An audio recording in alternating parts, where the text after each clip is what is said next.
Sambil nunggu Kak Lutfi, sambil dimulai aja ya. Oke, Assalamualaikum warahmatullahi wabarakatuh. Nama budaya, kan, sejahtera untuk kita semua, Rahayu, Sampurasun. Sobat Damai, pada sore hari ini kita akan talk show inspirasi Halaman Damai 102, yang muda, yang trauma, menelisik pengaruh trauma lintas generasi terhadap dunia. Pada sore hari ini juga kita ditemani oleh Kang Huda, Mas Huda dari Program Manager Trust Building IOPS di Indonesia, dan juga Kak Fani dari Skodi Bandung, dan alumnus Citizen Participation and Inclusive Governance 2023 di Hague Academy Netherlands. Juga kita ditemani moderator dari Halko Damai, dari CRCS Universitas Gajah Mada juga, Teh Ninis. Nanti juga akan di-host oleh aku, Amit Fajia, dan juga Suster Rene RSCG. Sebelum kegiatan juga kita akan mendengarkan lagu gitu ya dari dari Halko Damai dan UPI. Tapi mungkin nanti akan diselingi di sela-sela kita berdiskusi ya. Sobat Damai, kemitraan dari Halko Damai juga akan saya sebutkan, yaitu Program Integritas Terbuka RSC di Indonesia, Fakultas Filsafat Universitas Katolik Parahyangan, Prodi Studi Agama-Agama S1, S2, S3 UIN Sunan Universitas Bandung, CPCRS Fakultas Filsafat Unpar, Trust Building IOPS Indonesia, Sekolah Damai Indonesia Bandung, Youth Interfaith Peacemaker Community Jawa Barat, Jakarta Rup, dan Jakarta Rup. Oke, Sobat Damai, dukung kami juga di Instagram Halako Damai dan juga di YouTube Halako Damai. Ada email kita integritas.terbuka@gmail.com atau jurnal kami yaitu integritas terbuka Peace and Interfaith Study. Oke, Sobat Damai, tanpa berlama lagi, kita akan memulai ya talk show kita pada sore hari ini. Terima kasih Mas Huda dan Kang Fani sudah memberikan waktunya untuk bisa sharing gitu ya tentang tema ini gitu yang sangat menarik. Oke, Sobat Damai, mungkin diskusi kami akan dipandu oleh Teh Ninis ya. Aku serahin ke Teh. Oke, halo, selamat sore semuanya. Salam sejahtera untuk kita semua. Om Swastiastu, Namo Buddhaya, salam kebajikan, rahayu, rahayu, rahayu. Assalamualaikum warahmatullahi wabarakatuh. Kembali lagi dengan saya Ninis, gitu ya, di Halako Damai. Sore hari ini kita ada Fani yang juga baru rilis, gitu ya, tulisannya. Halo, Fani. Boleh disapa-sapa dulu, Fani. Gimana kabarnya hari ini, Fani? Masih pemulihan gara-gara diare. Mungkin kecapean sama masuk angin juga, ya, tapi ya harus dijalani ya. Harus dijalani. Dan apa sih, bersyukur juga bisa diundang lagi di sini di Halaka Damai. Kalau suara saya agak serak juga, maafin juga karena kondisi lagi agak kurang baik. Tapi udah diperiksa kok, cuma diare aja. Terima kasih. Oke, makasih banyak Fani. Udah sharing ya, udah mau bergabung lagi pada sore hari ini bersama kita. Apalagi nih baru keluar ya tulisannya, boleh nanti dicek ke Instagramnya Fani gitu ya. Kayaknya nanti update ya, tolong diupdate Fani di tulisannya itu ya, di Instagram. Ya. Sama get well soon ya Fani, semoga cepat sembuh Ya. diarenya. Oke, aku kemarin lihat statusnya ya dari sang istri abis naik bus. Iya, kayaknya kita memang apa ya, kondisinya agak kurang baik gitu akhir-akhir ini karena kondisinya memang cuacanya juga kurang mendukung kayaknya ya, kadang cerah, kadang hujan gitu. Jadi sahabat damai, teman-teman di sini semoga bisa menjaga kesehatannya dengan baik gitu ya, dan semoga yang sedang dalam kondisi kurang baik bisa lekas pulih. Oke, kita akan lanjut ke sesi diskusi. Nanti Mas Huda akan sharing selama 10 menit dan juga nanti Fani akan sharing dan sama 10 menit juga. Kita akan lanjut dengan saling diskusi lah gitu ya, tanya jawab karena ini talk show dan juga tidak terlalu formal. Kita akan diskusi satu sama lain lah gitu, sharing seperti anak tongkrongan kayak gitu ya. Oke, kita akan lanjut ke Mas Huda. Mas Huda udah siap untuk sharing? Oke. Waktunya 10 menit. Mas sudah ya. Silakan untuk share screen. Nanti aku infokan kalau waktunya udah mau selesai. Silakan Oke, Mas sudah. alright. Sebentar aku pakai dua device supaya aku bisa lihat mukaku. Ngomongnya dari sini. Oke. Nah, oh,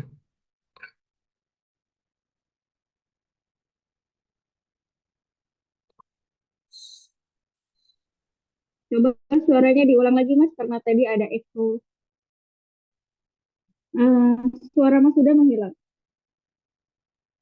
oke. Terima kasih. Selamat sore teman-teman Halako Damai. Ada senior kita Kang Zia, ada Ninis, ada Ami, ada Kofani, dan ada satu lagi dari siapa? Gina ya. Oke. Pertama terima kasih atas undangannya Ninis. Ini melanjutkan obrolan kita. Sebenarnya tidak baru banget ya Ninis sama teman-teman yang lain, Kofani juga, Kang Zia juga.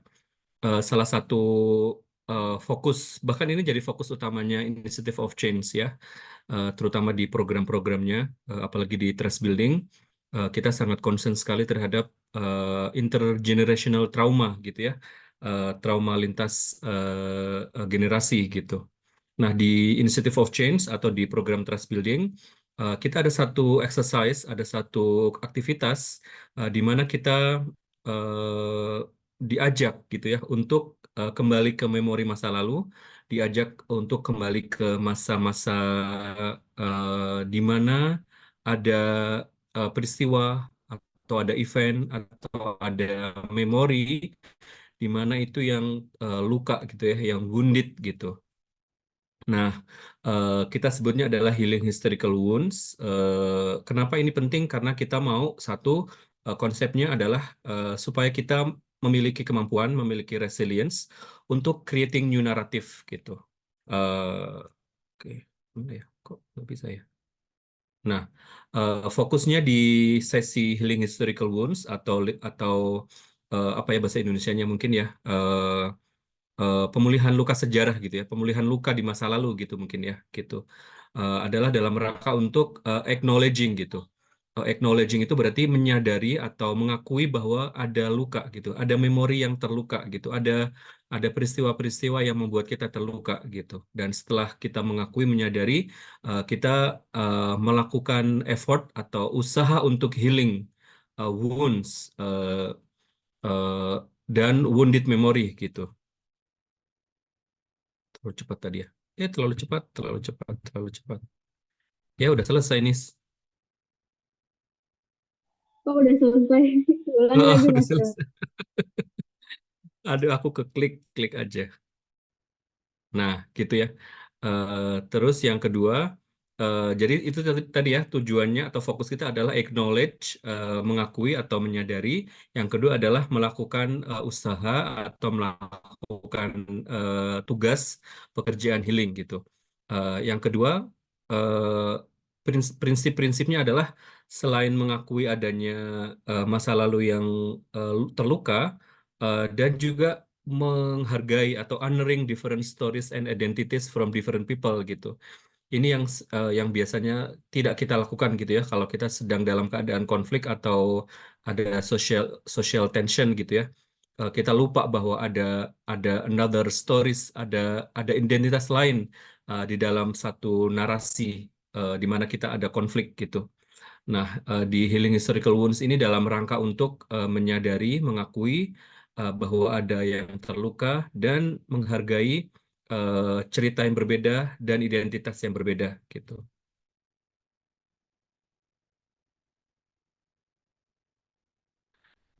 Salah satu tujuannya dari sesi ini, bersyukur sekali ya, Nini sudah pernah mengalaminya, Kofani juga udah pernah mengalaminya gitu. Tujuannya dari sini adalah untuk memahami bahwa kekuatan unhealed story itu sangat kuat gitu untuk menciptakan identitas gitu ya. The power of unhealed historical wounds itu. Jadi semakin ada unhealed historical wounds, semakin itu kuat, terkristal gitu ya, dan semakin itu membuat identitas dan polarisasi gitu. gitu. Di forum ini atau di sesi ini juga dalam rangka untuk mendengarkan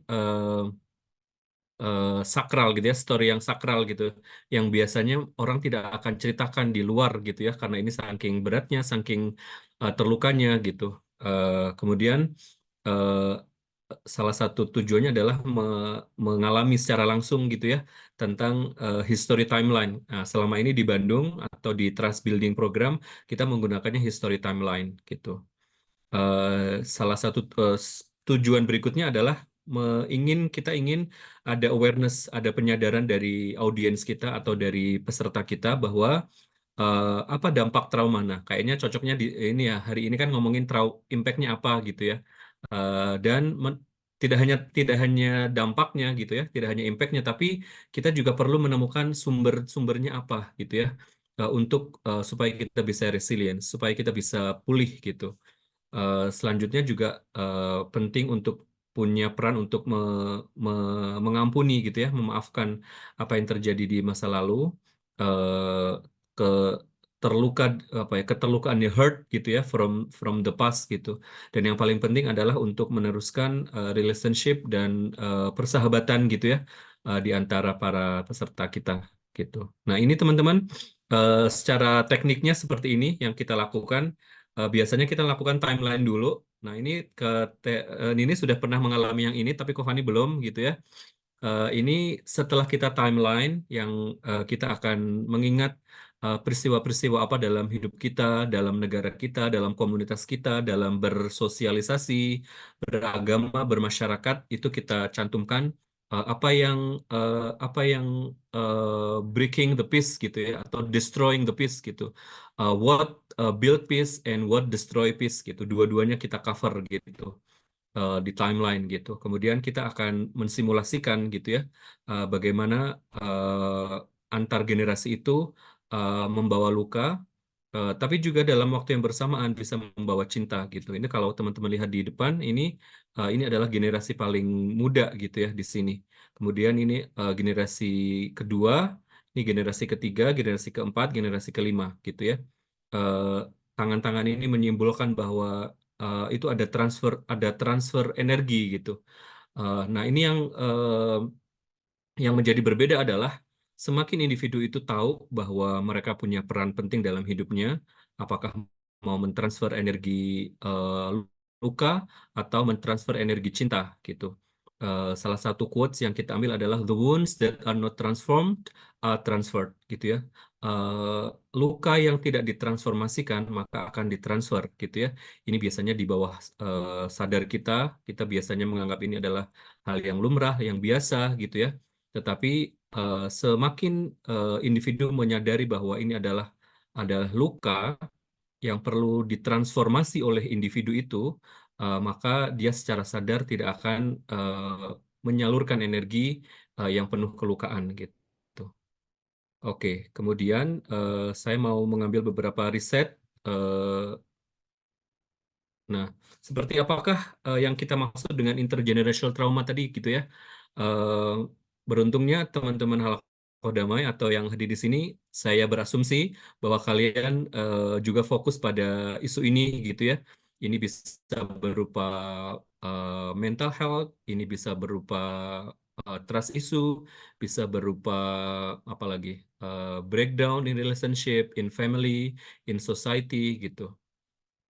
Nah, kalau yang di sebelah kiri, ini adalah bagaimana kita memahami intergenerational trauma, bagaimana how pain is passed down until someone works to heal it. Nah, ini berarti ya, masing-masing kita tuh punya peran dan tanggung jawab untuk melakukan healing gitu dalam diri kita, sehingga kita menjadi individu yang melakukan transformasi dan tidak meneruskan kelukaan kita kepada generasi berikutnya gitu. Ini simulasinya adalah dari diri kita nih gitu ya. Eh, ini biasanya di sini nih disampaikan ya. Ada anxiety, ada depression, ada burnout, ada toxic relationship, ada struggling to be vulnerable gitu ya. Maunya kelihatan baik-baik aja, semuanya supaya terlihat oke gitu ya. Kemudian ada trust issue, ada approval seeking, identity issue gitu. Kemudian kita ini, you ini sebenarnya dari parents kita gitu ya. Ternyata parents kita adalah berangkat dari repressed emotion gitu ya. Kita terbiasa hidup dalam culture atau dalam tradisi yang tidak boleh mengekspresikan emosi kita, nggak boleh sedih, nggak boleh nangis, nggak boleh apalagi marah, nggak boleh berdebat gitu dan lain sebagainya gitu ya. Ada juga yang abuse, ada yang alcohol misuse, drug dan lain sebagainya, codependency dan lain sebagainya. Ini nih kita kita itu ternyata dari orang tua yang seperti ini gitu. Terus kita lihat lagi ke atas gitu ya. Seperti apakah grandparents kita gitu. Oh, ternyata mereka juga mengalami war gitu ya.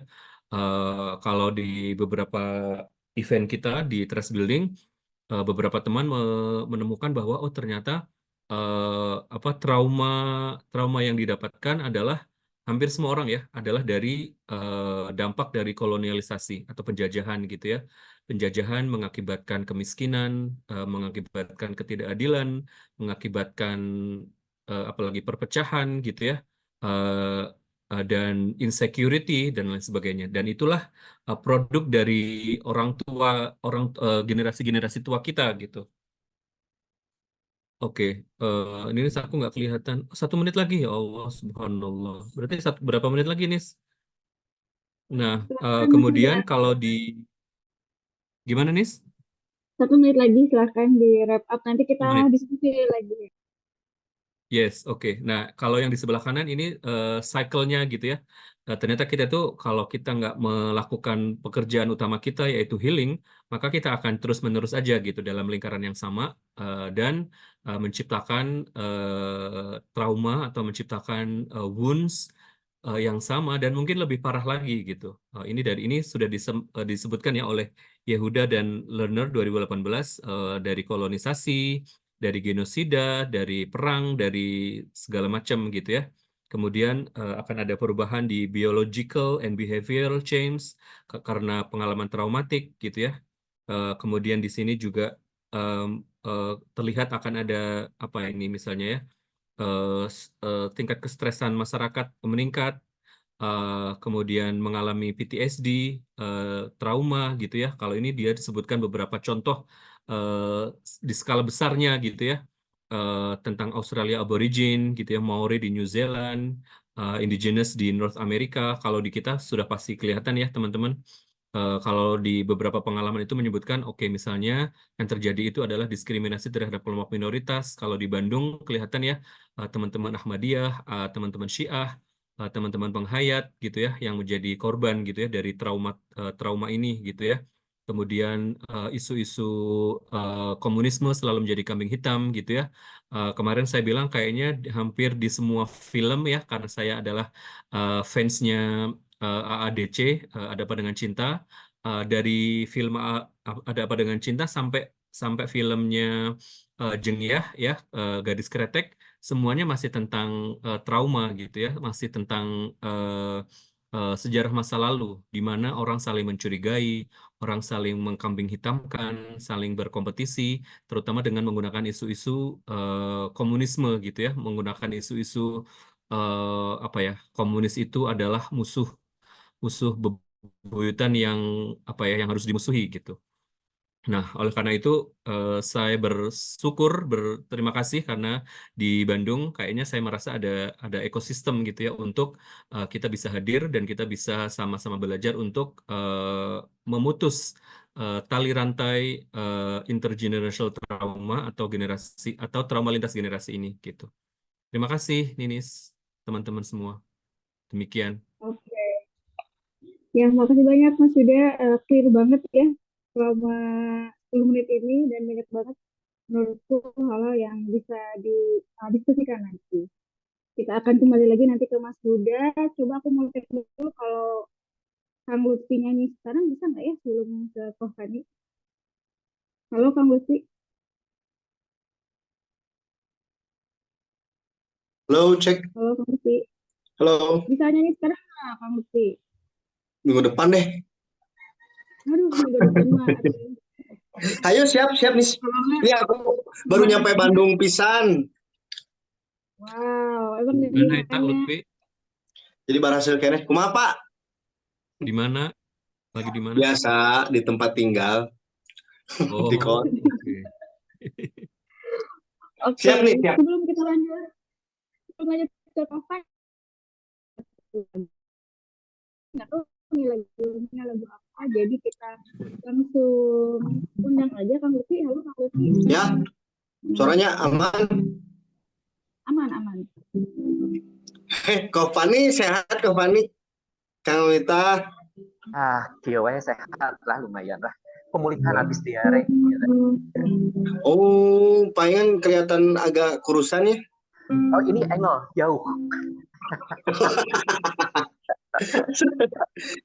Oke, Sobat Damai, hari ini karena temanya sangat spesial, terus ditemani dengan dua narasumber yang menjadi panutan bagi saya, yang sangat hebat sekali gitu ya.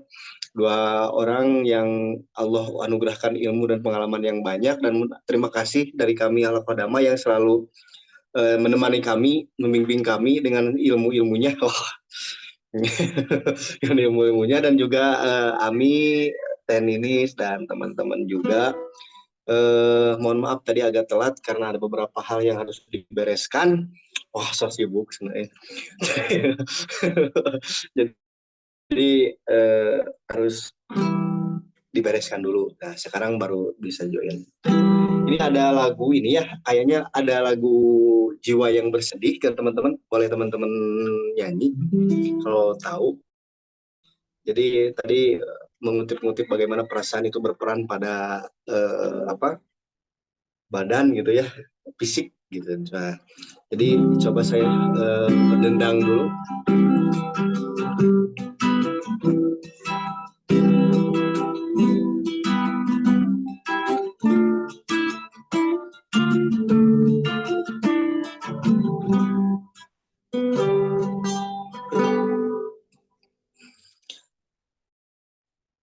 Kemarilah singgah dulu sebentar, perjalananmu jauh, tak ada tempat berteduh.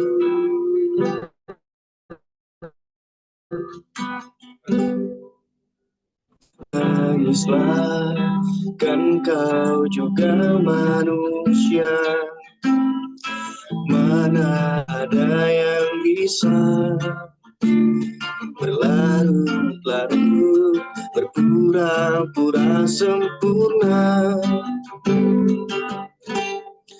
Sampaikan pada jiwa yang bersedih, begitu dingin dunia yang kau huni, jika tak ada tempatmu kembali. Bawa lukamu, biar aku obati. Tidakkah letih kakimu berlari? Ada hal yang tak mereka mengerti. Beri waktu untuk bersandar sebentar. Selama ini kau hebat, hanya kau tak didengar. Oh, menangislah, kan kau juga manusia. Mana ada bisa berlarut-larut, berpura-pura sempurna. Sampaikan jiwa yang bersedih, begitu dingin dunia yang kau huni, jika tak ada tempatmu kembali. Bawa lukamu, biar aku obati. Tidakkah letih kakimu berlari? Ada hal yang tak mereka mengerti. Beri waktu untuk bersandar sebentar. Selama ini kau hebat, hanya kau tak didengar.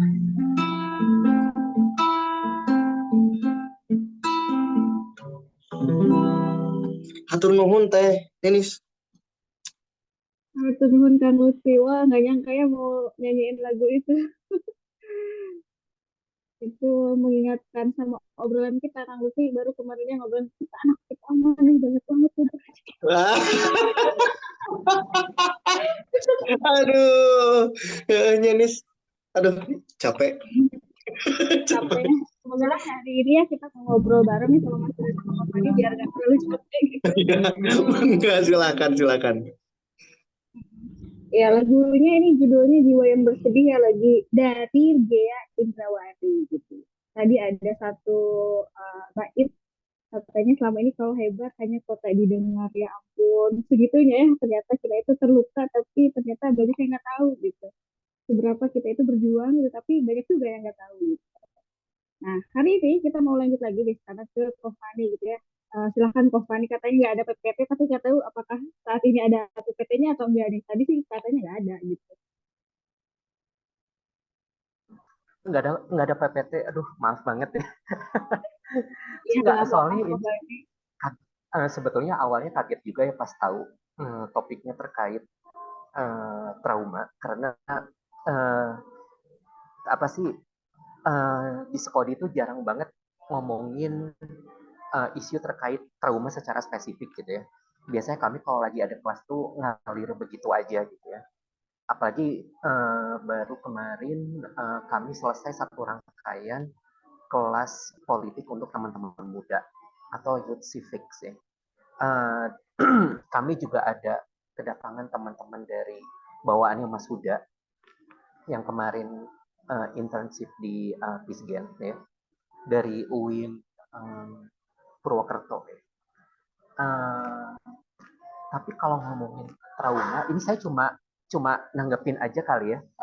Uh, kalau kita ngomongin trauma, apalagi ini trauma lintas generasi, saya sih tertarik untuk nyambungin bagaimana relasinya terhadap terutama teman-teman lintas agama ya. Uh, karena saya yakin kayak misalnya trauma yang terjadi terhadap teman-teman minoritas beragama. Tadi Mas Huda sudah sebut salah satu contohnya adalah apa yang terjadi sama teman-teman dari Ahmadiyah. Mungkin sedikit reminder ya.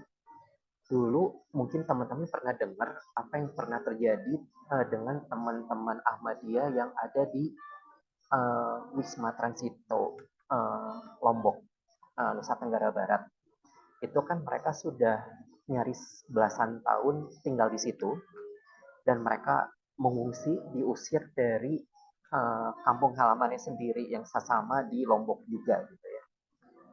Saya nggak bisa ngebayangin ada satu peristiwa, saya pernah tangkap pada saat itu ya, ada satu keluarga, mereka sedang apa sih namanya, tadarusan ya,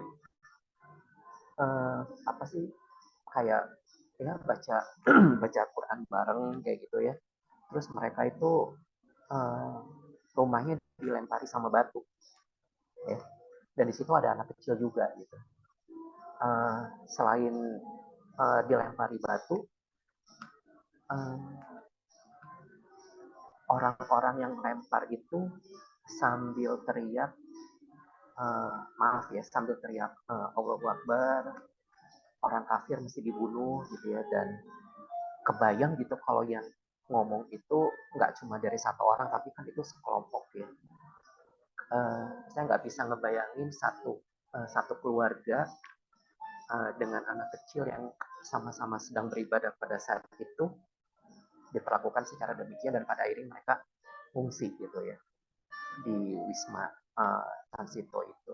Dan mereka sudah belasan tahun di situ tanpa proses yang jelas dari pemerintah setempat. Mereka akan diapakan ibaratnya, karena bukannya apa-apa, saya dengar mereka juga rencananya akan dapat bantuan dari pemerintah setempat dan pemerintah nasional juga untuk bisa kembali ke kampung halamannya dengan adanya bantuan rumah, tapi hingga sekarang itu tidak pernah tercapai ya. Bagi saya khawatir trauma ini akan berbekas kepada keluarga tersebut. Ya. Lalu bisa jadi mereka akan memiliki sisi-sisi kebencian terhadap orang-orang yang melakukan kekerasan tersebut. Ya, lalu mereka juga memiliki kebencian kepada masyarakat atau orang-orang lain yang beragama atau beraliran sama dengan orang yang melakukan kekerasan tersebut. Dan kalau misalnya hal tersebut tidak bisa diantisipasi dengan baik gitu ya, maka ini kan akan terus diturunkan ya, dan akan dianggap sebagai satu kewajaran, dianggap sesuatu yang dianggap biasa gitu, karena loh anggapannya begini ya, mereka kan dulu pernah melakukan hal yang sama terhadap kami, mengapa kami tidak bisa gitu kan. Nah, tapi kan sebetulnya bukan masalah balas dendam itu yang akan dijadikan tujuan akhirnya kan, bahwa pada akhirnya trauma lintas generasi yang pada akhirnya mengerucut kepada hubungan lintas agama ini, pada akhirnya bisa menjadi hal yang bisa-bisa memicu konflik yang jauh lebih besar. Kalau misalnya kita melihat dari skala yang jauh lebih besar juga ya tentunya. Dan apakah proses penyembuhan luka ini cukup dengan ya ini ada bantuan dari pemerintah setempat, dari pemerintah lokal, dari pemerintah nasional, apakah cukup itu saja? Kayaknya enggak deh. Karena proses recovery atau penyembuhan atau tadi yang seperti Mas Huda tadi bilang healing, ya. Healing the trauma, healing the wounds, itu prosesnya bisa jadi harus melihat juga dari sisi psikologis kan, pasca trauma atau PTSD ya kita sering sebutnya seperti itu juga harus menjadi concern utama juga bagi teman-teman yang memang berminat atau memang berniat untuk sama-sama saling menjembatani hal ini. Trauma lintas generasi yang saya kerucutkan hubungannya terhadap lintas agama, saya pikir nggak cuma dialami oleh teman-teman Ahmadiyah yang tadi saya cerita, tapi mungkin kalau misalnya teman-teman ingat, ada ya kejadian bom waktu itu di Surabaya yang dialami dua gereja 2018 kalau nggak salah pada saat itu. Dan kebayang gitu ya, waktu itu kan jemaat gereja juga ada juga yang anak-anak kecil gitu. Saya sih waktu itu sempat baca salah satu trauma yang mereka alami adalah ketika mereka dengar petasan, mereka bisa ketakutannya luar biasa gitu ya. Dan waktu itu ada orang yang bilang, ya itu kan cuma petasan, biasa aja gitu kan, apalagi dalam soal perayaan mau dekat-dekat Lebaran atau tahun baru, tapi kan bukan masalah itunya kan. Yang dilihat adalah ini anak udah pernah mendengar suara bom, dikasih suara petasan, dan itu seperti beresonansi gitu ya. Nah, waktu itu saya juga sempat baca juga adalah salah satu pengentasan atau pemutusan traumanya sendiri adalah dengan tidak memicu apa yang bisa mengingatkan mereka terhadap peristiwa tersebut. Contohnya kalau misalnya ada cerita tentang bom Surabaya itu jangan terus diulang-ulang kepada mereka ya. Atau misalnya ya tadi kalau misalnya ada suara petasan kayak gitu ya kalau bisa direduksi juga, cuma kita juga tidak bisa mencegah orang-orang yang memang ingin memasang petasan juga gitu kan. So ini merupakan salah satu bentuk yang sangat kompleks kalau misalnya kita ingin sama-sama menjembatani dan ingin membuat satu resolusi untuk memecahkan masalah ini secara bersamaan, karena ini bukan hanya menjadi tanggung jawab satu pihak, tapi kita yang memang kebetulan tahu dan berkecimpung di bidang sosial juga memiliki tanggung jawab untuk sama-sama mengantisipasi dan mengentaskan hal ini juga. Mungkin itu dulu, Nis, dari saya. Oh ya, ngomong-ngomong, terima kasih udah diundang ke Halaka Damai untuk kesekian kalinya. Terima kasih untuk Kansia, Lutfi, ya. Nuhun, sementara segitu dulu.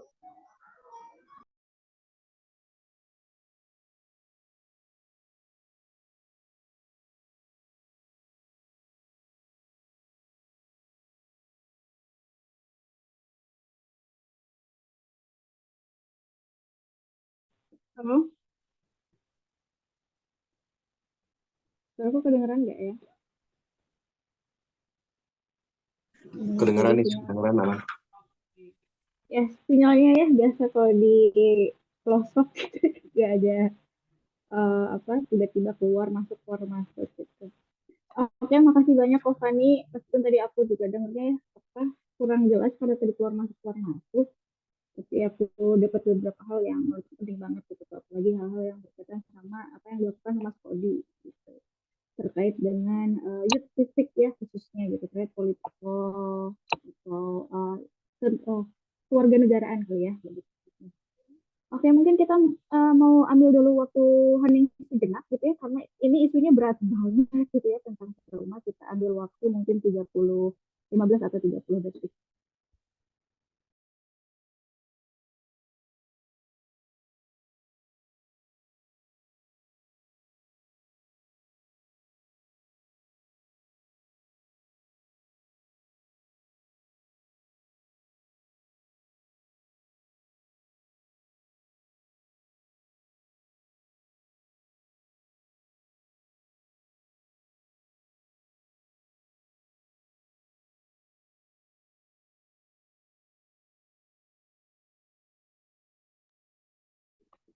Oke, terima kasih Kak Fani udah mau sharing sama kita. Ya, gimana Kak Fani? Gimana? Oh enggak, saya nggak di mute, jadi aku pikir mau ngomong. Oh, Oke, ya sebelum kita ke sesi tanya jawab, tadi kan udah kita kita break gitu. Coba di sini barangkali ada yang mau tanya dari Gina, dari Kak Lutfi, dari Ami, mungkin Pak Zia juga kan. Di sini juga ada Jonathan ya. Jonathan ini mungkin salah satu rekan kita juga ya, yang tergabung di grup Halakoh Damai. Oke, silakan teman-teman, ada yang mau bertanya? Aku mungkin sebelum mungkin teman-teman ada yang mau nanya, aku mau kasih sedikit gambaran sedikit ya dari apa yang aku juga pelajari waktu di CRCS. Betapa trauma ini juga nggak cuman masalah ya udah kita trauma terus apa gitu. Itu pertanyaan yang paling besar ya, terus ngapain dong gitu. Ya udah aku kayak gitu terus mau ngapain. Eh, Beberapa hal yang mungkin bisa kita lakukan gitu ya dengan dekolonialisasi. Oke, sebelum lanjut, apa Kak Fani silahkan, the right thing. maksudnya Ninis aja dulu, nanti baru udah Ninis aku gitu, ya. Oh, ya, Nah, silahkan. Em, Kalau dari aku kayak apa ya, tadi dari Mas juga sangat menarik gitu ya, bagaimana ada circle gitu dari kolonialisasi, terus juga melahirkan trauma gitu ya, terus juga si trauma ini akhirnya menjadi PTSD. Terus PTSD itu kalau yang nggak tahu, uh, post traumatic stress disorder. Jadi bagaimana stres yang kita alami setelah mengalami suatu kejadian lah, kayak gitu yang traumatik. Contohnya satu cerita gitu ya, di perspektif teman-teman Katolik itu cerita Santo Fransiskus dari Assisi kayak gitu. Bagaimana seorang santo waktu itu masih orang biasa, dia mengalami suatu momen di mana menggebu-gebu gitu ya. Waktu itu kan lagi perang salib antara Barat dan Timur kayak gitu. Dengan semangatnya, oh ya aku mau perang gini-gini. Kayaknya itu juga relate ya dengan waktu kita hari ini. Bagaimana kita juga, oke, aku mau memerangi ini, aku mau memerangi itulah. Bagaimana kita membenci satu sama lain. Bahkan saya juga baru tahu ternyata di Kabupaten Bandung itu kan satu gereja itu ditutup gitu karena mungkin distrust gitu ya, ada isu atau ada kebencian pada masa lalu yang terus dilanggengkan kayak gitu. Terus juga bagaimana tadi Franciscus dari Assisi akhirnya bertemu langsung. Dia bertemu langsung sama orang yang kata orang-orang sih jahat kayak gitu ya. Kayak mungkin tadi ya, Mas Huda juga beberapa kali, Fani juga dengan kerja-kerjanya juga mempertemukan gitu teman-teman yang punya trust issue, punya masalah-masalah kayaknya orang ini tuh kayak gini deh, punya stereotype kayak gitu. Dan akhirnya teman-teman ketemu sama Ahmadiyah, Syiah, sama teman-teman Kristen gitu. Bahkan mungkin ada teman-teman yang ateis, ada teman-teman queer dan lain sebagainya kayak gitu. Kita tanya langsung, kita konfirmasi langsung sama orangnya. Dan yang paling besar menurutku efek dari kolonialisasi sendiri gitu. Bagaimana kita mau menghegemoni gitu akhirnya. Karena dulu kita juga dihegemoni oleh orang lain gitu ya. Ada hegemoni, kita ditindas sama orang lain. Kita ada tendensi mau menindas orang lain juga. Itu makanya apa kita belum kita belum tahu apa sih penyebab traumanya kayak gitu. Oke, itu dulu dari aku. Coba ke Kofani. Tadi mau bilang apa Kofani? Iya, justru aku mau nanya sama Mas Huda. Mau nanya ke Mas Huda. Boleh banget. Pernah nggak ya Mas Huda itu reach out atau apa sih bertemu langsung sama kelompok-kelompok yang benar-benar langsung terimbas gitu ya, lalu melakukan apa sih healing wounds training ini gitu sama mereka gitu. Jadi maksudnya kalau yang selama aku tahu pelatihan-pelatihan seperti itu ditujukan kepada praktisi-praktisi seperti kami, termasuk Ninis juga gitu ya. Tapi ini sama orang-orang yang langsung terdampak ya. Dan terus kira-kira hasilnya gimana gitu ya. Mungkin bisa di-share juga di sini. Terima kasih. Makasih Kak Fani. Ya, itu pertanyaan yang menarik ya. Bener nggak nih Mas Huda cuma cari doang apa gitu ya? Silakan Mas Huda langsung di...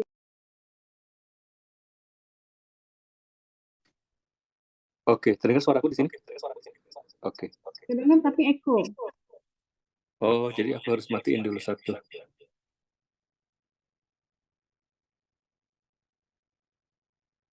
Kayak gini? Masih echo. Jadi yang satu mungkin dimatiin suara speakernya, bukan mic-nya.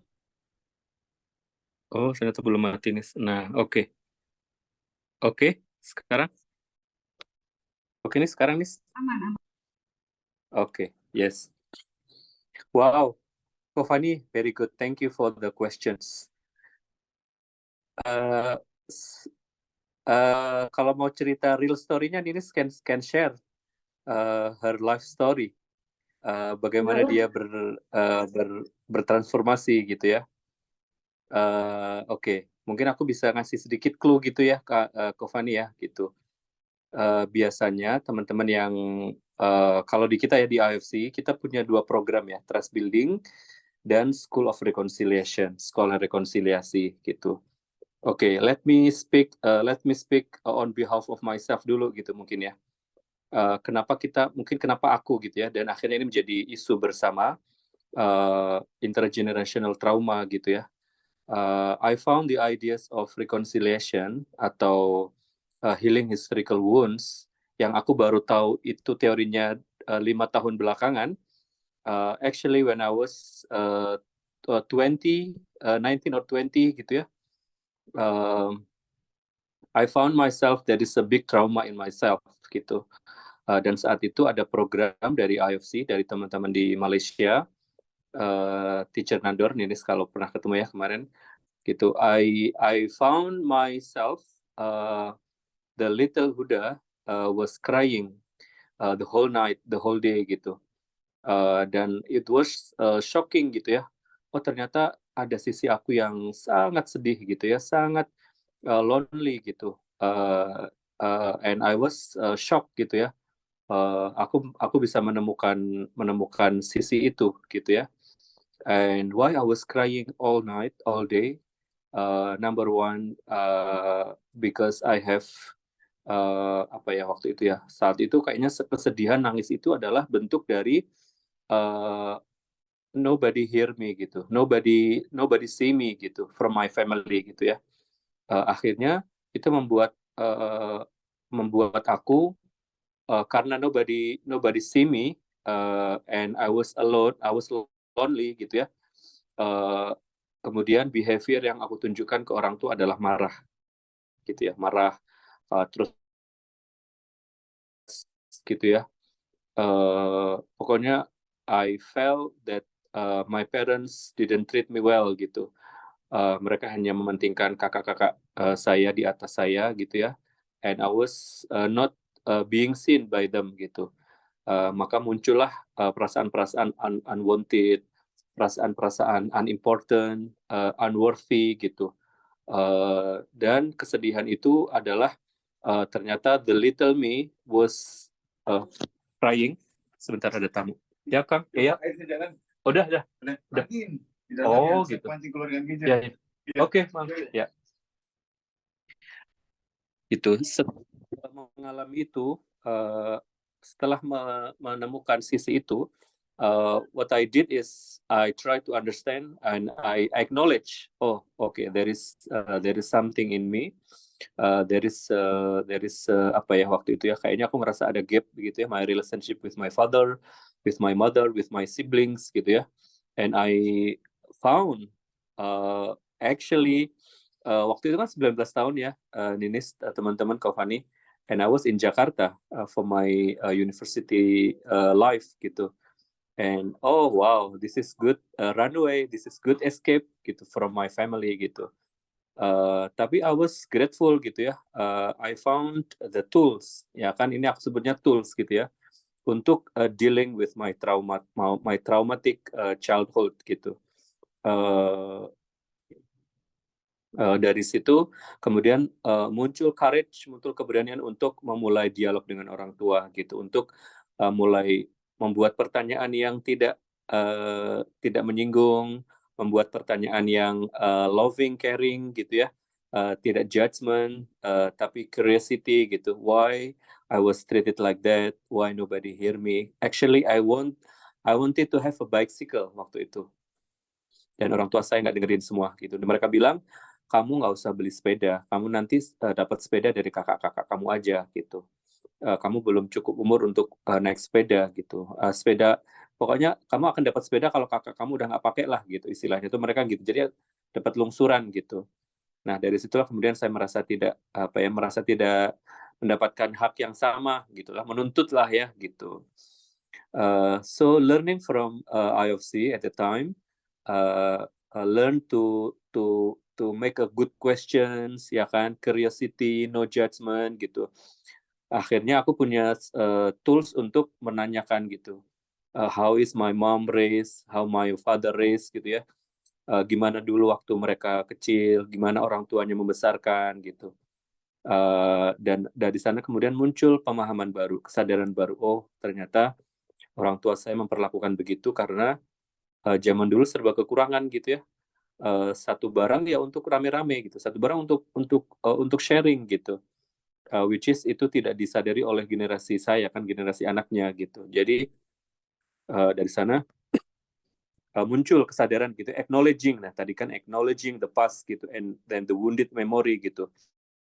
Pada akhirnya my relationship with my father better, my relationship with my mother better gitu ya, walaupun masih ups and down, tapi dengan punya perspektif yang berbeda, dengan pemahaman yang berbeda, itu membantu saya untuk mengurai gitu ya, traumatik saya seperti apa, wounded saya apa sih sebenarnya gitu, dan mampu menceritakan gitu apa yang menjadi kebutuhan saya dan apa yang menjadi perasaan gitu.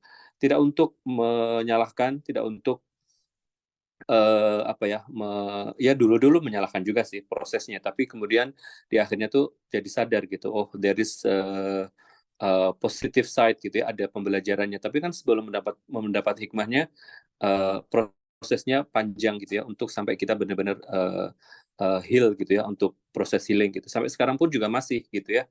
Kalau masih ada apa-apa masih ke-trigger, masih suka dengan nada tinggi, suka marah gitu ya. Kayaknya itu juga dari sana gitu.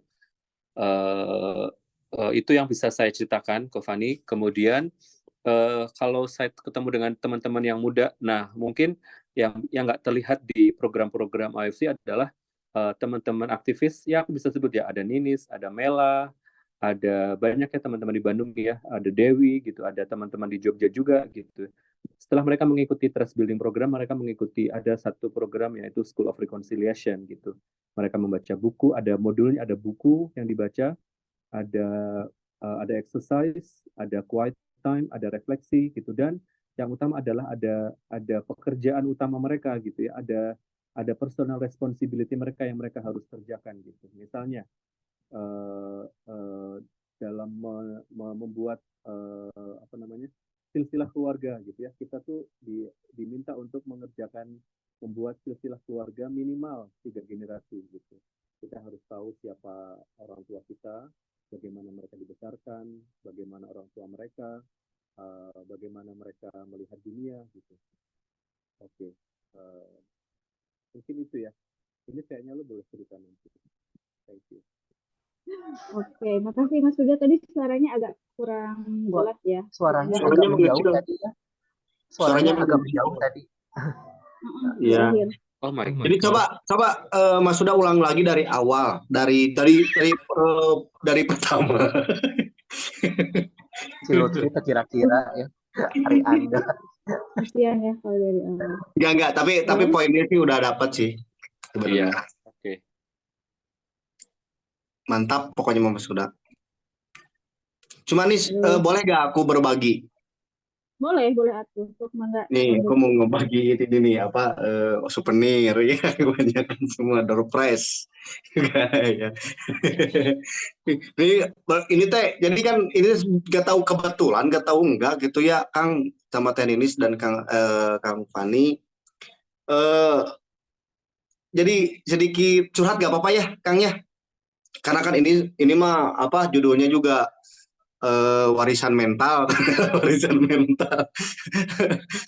Mental yang harus itu ya, yang biasanya terdapat beberapa aspek gitu ya, perlu dibahas gitu kan, dibahas. Terus kalau semalam kemarin sama Teninis juga ngobrolin nih bagaimana sebenarnya mental seorang anak pertama gitu ya, terus seorang anak kedua, peran-perannya gitu. Tiba-tiba sekarang ngebahas mengenai ini gitu ya, jadi sangat relate gitu. Kebetulan ilmu-ilmunya juga sangat banyak. Ini Kang, sebenarnya menurut Ko Fani, saya bilangnya Ko aja ya. Saya bilangnya Ko Fani dan Kang Miftah gitu ya, kan banyak tuh sebenarnya sekarang berseliweran lah gitu, quotes yang seolah teman-teman itu sangat membutuhkan itu Kang, gitu, sangat membutuhkan motivasi. Otomatis saya berpendapat, oh ternyata kayaknya anak muda hari ini tuh kurang ngobrol deh kayaknya gitu. kurang ada space untuk ngobrol gitu Kang ya, sehingga ya banyak sekali sebenarnya saya baca beberapa quotes yang lebih pada ranah membangkitkan motivasi gitu ya. Jadi saya coba baca beberapa aspek itu mengenai ketakutan akan kesuksesan masa depan. Terus kadang-kadang ada pengalaman dari orang lain yang menurut kami sebagai tokoh terus kami percaya. Padahal setiap manusia itu memiliki jalannya masing-masing gitu kalau menurut saya gitu ya. Memiliki perannya di dunia ini gitu ya. Nggak semua harus seperti mereka gitu. Terus saya juga tertarik Kang, sebetulnya katanya ada ini ya, saya jadi berhubungan ke umur 27 tahun ya. Jadi filosofi 27. saya ingin coba ngegiring nih ini karena katanya filosofi 27 itu sangat apa ya, sangat sangat berperan penting pada pertumbuhan mental, Kang. Karena kebanyakan tokoh-tokoh dunia kita baca banyak lah di artikel gitu kayak dulu Kurt Cobain sebagai vokalis gitaris Nirvana gitu ya, Jimi Hendrix, Janis Joplin, itu semuanya kebanyakan mengakhiri hidupnya dengan mengenaskan di umur 27 tahun. Ya katanya gitu ya. Saya nggak tahu. Katanya ada aspek mental di sana. Ternyata kepopuleran dan ketenaran gitu ya, populer dan tenar, kekayaan itu tidak menjamin orang untuk bahagia akhirnya gitu. Sehingga apa yang mereka wariskan itu ternyata salah yang kita nganggap sebagai kekayaan populer itu sebagai kebahagiaan di dunia, oh, ternyata tidak. Banyak kok tokoh-tokoh yang terkenal gitu di dunia yang mengakhiri hidupnya gitu ya dengan apalah gitu, penyalahgunaan zat kimia gitu ya, tekanan hidup gitu ya. Itu tapi rata-rata di usia 27 tahun, Kang. Menurut Kang Miftah sama Kofani ada apa sebenarnya di 27 tahun itu sebenarnya? Apa yang atau gini aja, boleh ke personal gitu. Boleh ke personal. Kang Miftah di umur 27 tahun sama Kofani itu sedang apa? Itu sedang merasakan apa nih, ada gak gitu, coba ada ini gak cerita gitu biar agak seru gitu, Oke, atau Gus, nanti Ninis Gus, juga boleh curhat Gus, ini krisis hidup. pertanyaannya luar biasa ini. Krisis hidup. dari Kofani dulu lah ya yang sharing ya. Karena emang Kopani dulu 27 dong, tahun Kopani on cam bentar aku. lagi 27. Betul Aduh, ini betul ini. ini harus on cam pula lagi. Aduh, pusing ini. Apa ya, Boleh 27, Kopani curhat dulu di umur 27 tahun dulu, Kopani lagi di mana, lalu terus 27, lagi ngapain. Lagi ngapain dulu lagi 27 di Bandung, kerja juga, ya. Tapi ngerasain pressure dari orang tua sih jujur ya. oh. Terutama dari ibu ya, pressure-nya bahwa jadi beliau itu pengen ngebentuk saya sebagai orang yang apa sih ibaratnya pada umur segini nanti mencapai posisi apa gitu kan, terus nanti pada usia berapa punya anak berapa segala macam, pokoknya dia jadi kayak punya target gitu ya. Tapi ternyata pernah bekerja di satu bidang yang beliau inginkan sampai akhirnya saya mundur, dan itu lumayan sih memicu konflik juga gitu ya. Dan mungkin sampai sekarang pun beliau kurang sepakat dengan pekerjaan yang saya ambil sekarang gitu ya. Ini jujur ya, kalau misalnya kerjaan di luar kantor saya di konsultan, kerjaan-kerjaan seperti ini saya nggak pernah ungkap di keluarga. Karena saya paham mereka juga memiliki kekhawatiran bahwa mungkin aktivis macam kita ini kan sering ditarget juga ya, ditarget juga sama orang luar atau gimana gitu, resikonya ada. Tapi di satu sisi kayak mereka juga seperti udah deh rumah hidup tenang-tenang aja lah, nyaman-nyaman aja gitu ya. Maksudnya kalau udah dapat kerja ini udah selesai gitu kan. Tapi kan sebetulnya nafas saya nggak di situ gitu kan. Jadi ya tadi saya punya kerjaan tetap, tapi di satu sisi saya di hari Sabtu saya ngurusin skodi ya, nulis segala macam gitu ya.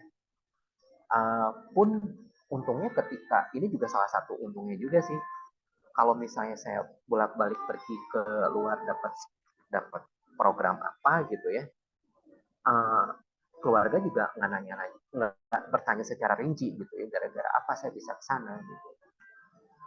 Ya yang jelas saya cuma bilang saya ke sana, saya dapat scholarship, yang benar scholarship gitu ya. Saya dapat program apa gitu, tapi saya tidak pernah menceritakan detail karena saya juga takut itu menimbulkan kekhawatiran juga sama mereka. Itu mungkin hal-hal yang memang berbekas sama saya, dan sampai sekarang itu masih belum kelar, to be honest ya, jujur. Tapi saya berusaha untuk mengatasinya dengan saya tidak terlalu peduli. Saya tidak terlalu, maksudnya begini ya, saya tidak terlalu peduli untuk menganggap ini satu hal yang bakal bisa menghancurkan saya gitu, enggak gitu. Saya kerja normal biasa, sekolah juga saya biasa aja gitu ya, dan menganggap bahwa ya udah ini rutinitas biasa aja gitu.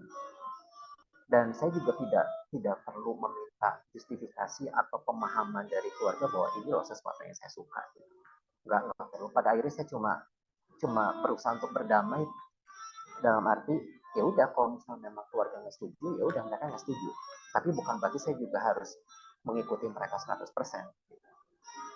Cara berdamainya begitu sih, nggak perlu memaksakan bahwa mereka harus setuju dengan saya atau saya harus mengikuti mereka secara mentah-mentah, enggak sih. Ya takutnya saya teh berasumsi individual ya, bahwa sebenarnya di umur seperti itu teh tuntutan hidup itu kayak tadi Kang Mita bilang gitu, ke apa disebutnya tuh kayak di quarter life crisis gitu ya, di krisis hidup di mana emang 27 tahun ini sudah dituntut kita tuh harus mapan. Padahal siapa sih yang membuat itu, standarisasi itu gitu ya. Gitu, Kalau di saya sih jujur mulai dari keluarga turun menurun ya. Ya. Jadi kayak misalnya umur sekian harus apa. Ya makanya kan tadi juga kan si orang tua kan bikin standar tertentu ya.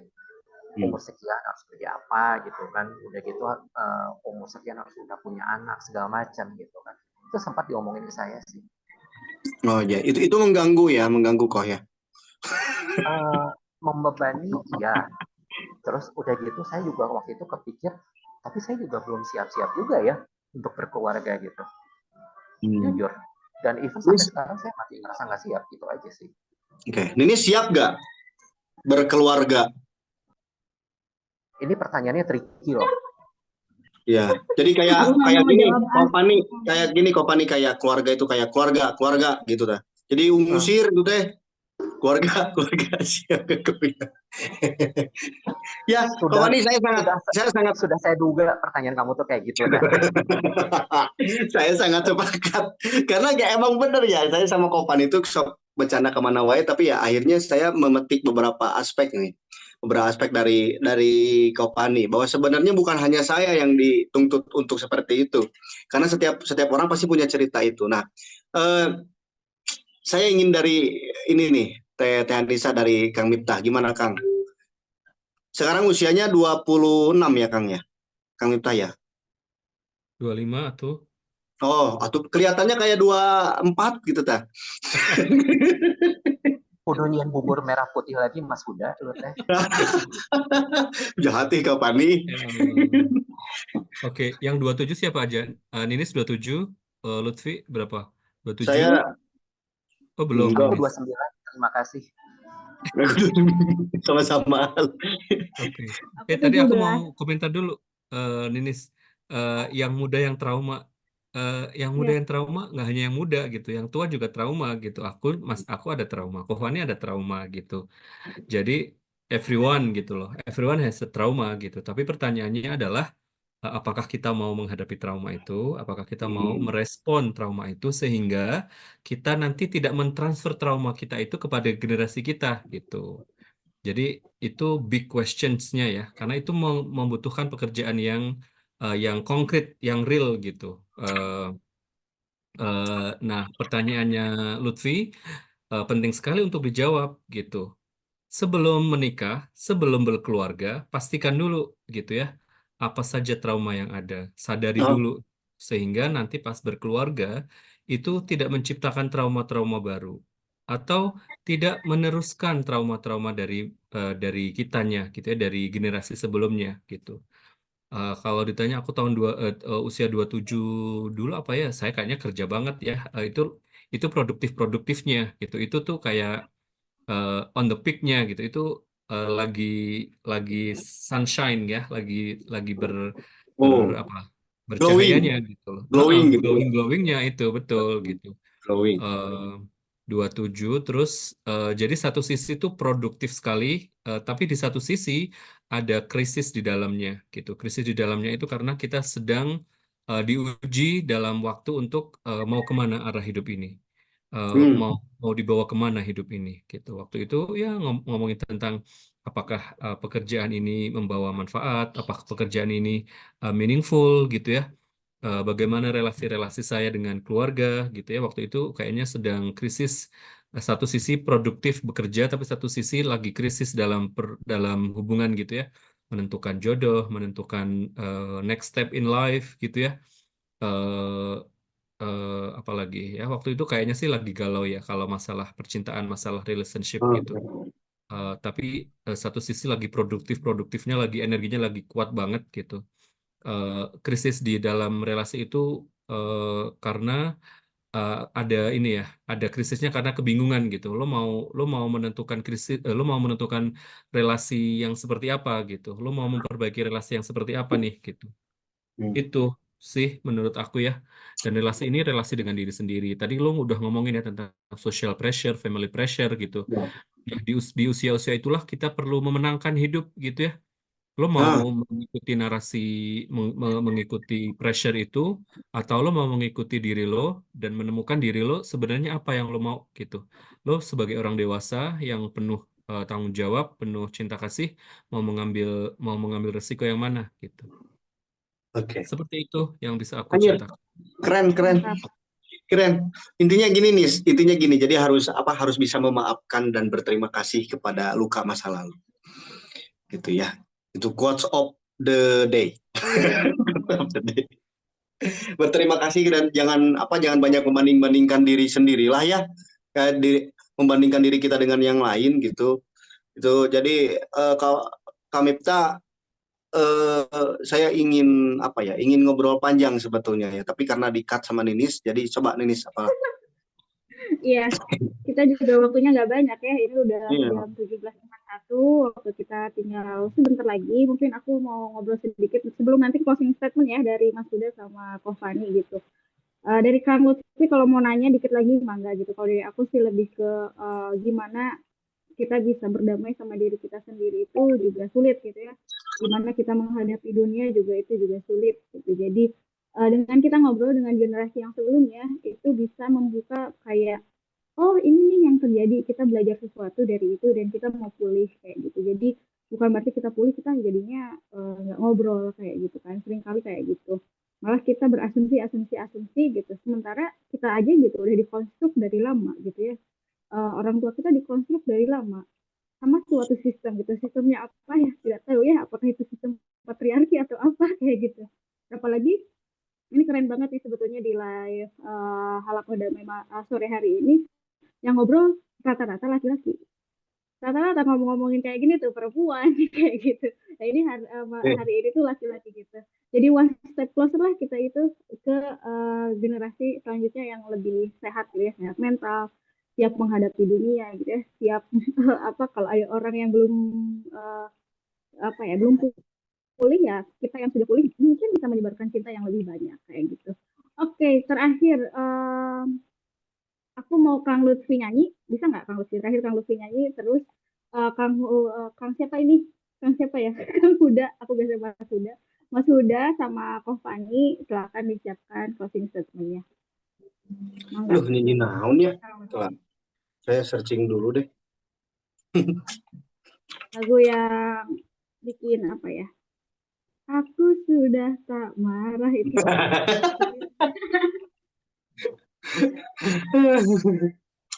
Bentar, saya tadi pengen nyanyi ini nih.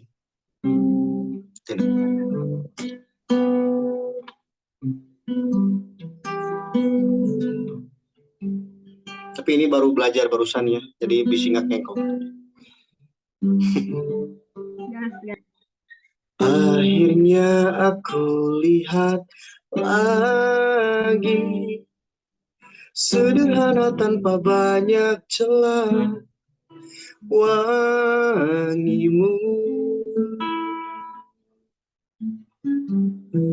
berlalu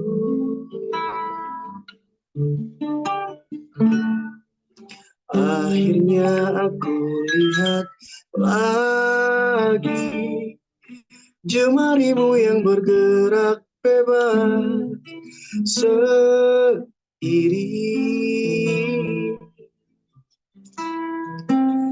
tawamu.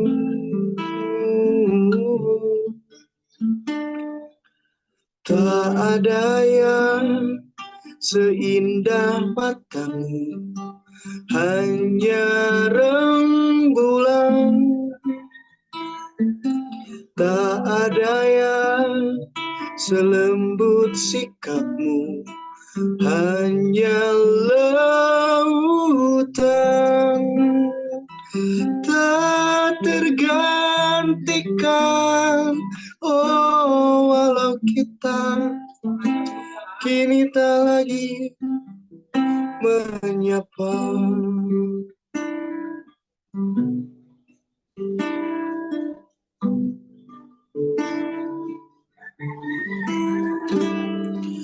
Akhirnya aku lihat lagi, akhirnya aku temui.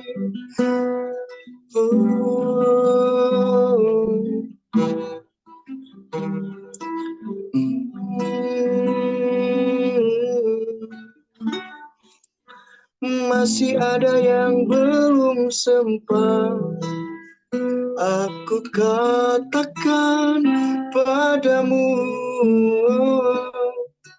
Masih ada yang belum sempat aku sampaikan padamu. Tak ada yang seindah matamu, hanya rembulan. Tak ada yang selembut sikapmu, hanya lautan. Tak tergantikan, oh walau kita kini tak saling menyapa. Jadi masih banyak yang belum sempat aku sampaikan padamu. Sedih ya? Nanya sore itu sedih ya? Ngomongin trauma nih. Hari ini ya biasanya kita, tapi kayaknya dari waktu ke waktu juga kita ngomongin hal-hal yang penting dan juga bikin sedih, Kang Lutfi. Karena kan banyak banget Apa? kayak apa ya, kita ngomongin tentang misalkan kemarin pendidikan, ternyata pendidikan kita juga perlu dibenahi kayak gitu. Kita ngomongin tentang perempuan gitu ya, perempuan juga apa dikonstruksi kayak gitu. Jadi hari ini tuh kayak ultimate kesedihan. Iya. Bulan ini sebenarnya bulan-bulan yang relate dengan renungan kayaknya. Relate sama renungan gitu. Ya. Apalagi mungkin untuk teman-teman yang belum tahu, tanggal 1 Februari sampai tanggal 7 Februari itu dirayakan WIHW, World Interfaith Harmony Week. Jadi selama 1 minggu itu kita merayakan keberagaman bersama, jadi kita happy di minggu itu dan kita bisa sharing gitu ya sama lain. Temanya di WIHW tahun ini loving good and loving neighbor. Jadi kita mencintai kebaikan dan juga mencintai tetangga kita, sesama kita kayak gitu ya. Oke, Nuhun pisan Kang Lutfi, itu lagunya Kunto Aji ya? Pilu membiru, benar-benar membiru ini ya di sore hari ini. Tapi kita yakin setelah ini kita mau pulih, kita mau sehat, kita mau happy gitu ya. Dan aku mau langsung ke Kofani dulu, satu closing statement. Apalagi nih ya, Kofani itu sangat merepresentatif, gimana dia ngomongnya, merepresentasikan gitu dari sisi aktivis yang udah dikenal lah di mana-mana, apalagi udah ke Australia lah, udah ke Belanda lah, dan udah banyak lagi. Silakan Kofani. Buset, introduksi yang gitu banget. Aduh, menyintas trauma, apalagi trauma lintas generasi, basisnya adalah satu, memang dari diri sendiri. Yang kedua, harus sembuh, dan memang harus sembuh dari diri sendiri dulu, dan tidak berkeinginan sama sekali untuk membalas dendam, untuk generasi berikutnya. Karena kayak misalnya seperti ini ya, dari contoh yang paling mudah.